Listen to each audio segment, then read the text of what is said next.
কুরবানি ঈদে আমি আপনারা যতদূর জানেন যে আমি আসলে সবসময় 2016 সাল থেকে আমি কুরবানি ঈদটা সবসময় এবিসির সাথে করেছি।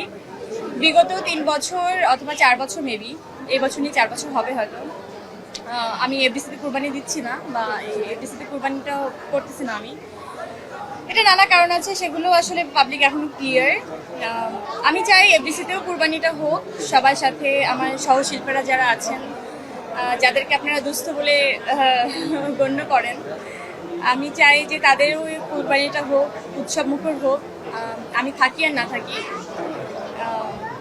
আর আমি যেহেতু আমার নানু ভাই নেই, নানু ভাই চলে গেছেন, আমার মনে হয় নানু ভাই সবসময় চাইতো আমি বাড়ি গিয়ে আসলে ঈদটা করি, কুরবানিটা সবার সাথে আমি ভাগাভাগি করি, আমি নিজের হাতে সবাইকে কুরবানির মাংসটা বিলিয়ে দেই।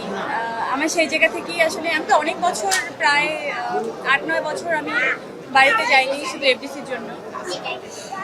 আমার মনে হয় এফডিসির দায়িত্বটা অন্য কেউ নিয়েছিল বলেই আমি আসলে ওই দায়িত্বটা আমার মনে হয় হ্যান্ড ওভার করে দিতে পেরেছি, অ্যান্ড দেন আমি বাড়ি যাওয়া শুরু করেছিলাম।